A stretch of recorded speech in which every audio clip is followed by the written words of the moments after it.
Operation Tulong USA.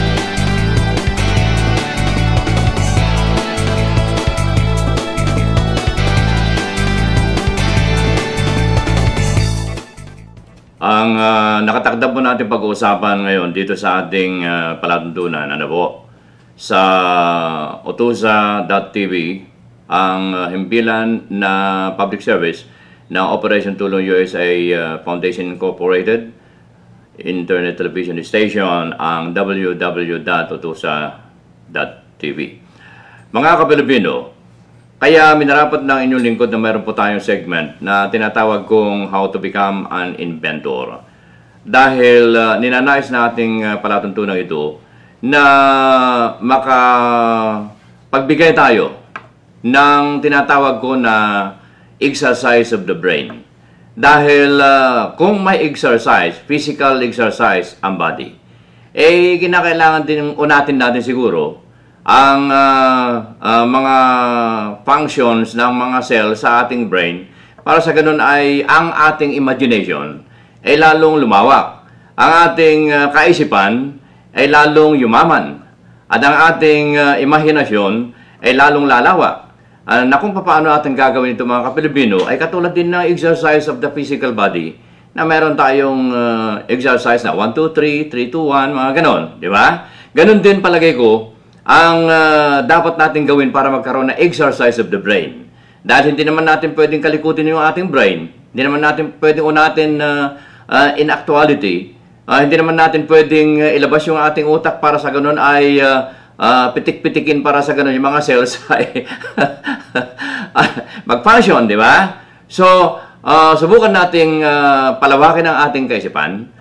Subukan nating unatin ang ating nalalaman para sa ganun ay maibigay natin ang talagang inaakala natin function of our brains. Kaya dito sa ating palatuntunan How to Become an Inventor, bago tayo magtungo doon sa aktual na imbensyon, dahil marami akong mga imbensyon na naimbento, at dito natin mga ka-Pilipino ipakikita sa ating palatuntunan ito na kung paano nag-start, kung ano, saan nagsimula ang mga naimbento ng inyong lingkod. Kaya naman ibabahagi ng ating palatuntunan ito ang paraan na kung paano ko ito naimbento. Kaya dito sa ating palatuntunan ay meron akong tinatawag na segment How to Become an Inventor. Hindi ko sinasabi na ako'y napakagaling mga ka-Pilipino. No. Wag po ninyo akong isipin ng gano'n. Ano? Don't get me wrong. Sapagkat maging kayo ay higit na madunong kaysa sa inyong lingkod. Dahil nga lamang, iniipon-ipon natin kung ano ang dapat na gawin ng ating brain, ng ating utak, para sa gano'n ay mabuo natin yung talaga inaakala natin na hindi pa natin nabubuo noon. Dahil ang imahinasyon ay walang katapusan yan. Napakalayo matutuntunan ng imagination ng isang tao. Kaya naman, meron nga akong kasabihan na it's better to have an ambition rather to have nothing at all. So, kung meron tayong ambisyon mga ka-Pilipino, meron tayong pundasyon, meron tayong hagdanan para sa ganon ay unti-unti natin puntahan ang katugunan ng tagumpay ng ambisyon na yan. So, ito po ang isa sa layunin ng ating palatuntunan. Ang segment, How to Become an Inventor. Katunayan, dito sa ating pag-uusapan ngayon ay ano ang relasyon. Ito ay hindi ko sinasabi mga ka-Pilipino, ito ay exercise of our brain lamang kung saan naggaling ang imahinasyon ng ating utak. Huwag ninyong iisipin na dito nagsimula ang ating pag-aaralan ngayon, kundi ito ay pundasyon lamang ng imahinasyon para ma-exercise ang ating brain. Di ba? Paano nyo ina-exercise ang ating physical body? Di ba? lulundag-lundag ka, kung ano-anong gagawin dyan, nagsusumba-sumba, o kaya nagwo-weights, o kaya ay nagwo-walking, nagja-jogging, o kaya nagsuswimming. Maraming mga uri na exercise of the physical body.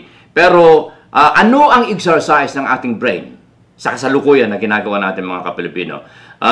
Hinihiram lamang naman natin yung mga kaalaman na yan, katulad na sinabi ko nga sa inyo, yung ABC natin, 1, 2, 3 plus 2 plus 2 equals 4. Mga Kapilipino yan ay hiniram natin kaalaman mula sa eskwelahan. Diba? I-exercise natin ngayon. Para na tayo nag-memorize ng isang kanta na kahit na nakapikit ka, pwede mong kantahin. Para tayong nag-memorize ng prayer na kahit nakapikit ka, ay pwede mong dasalin. Ganyan din yung numero na yan ganyan din ang alphabet na yan, mga Kapilipino. Diba? Para na yung nakasanayan natin na minimorize natin yung 2 plus 2 equals 4, di ba? Pero hindi natin iniisip na kung saan ang pwede pang puntahan noon, mga Kapilipino. Kaya susubukan natin i-exercise ang ating brain. Ang ating pag-uusapan ngayon ay yung straight line and a circle. Ano ang relasyon ng straight line and a circle sa letra? Mga Kapilipino, ito po ay hindi, pinangungunahan ko na kayo, na hindi ito, sinasabi ko, ang original na pinanggalingan ng letra. Kundi ito ay just an exercise of the brain natin para dito sa ating segment ng How to Become an Inventor. At tatawagin ko nga ito, School of Inventors. Okay, subukan natin tumindig mga Kapilipino at magtungo tayo rito sa aking blackboard.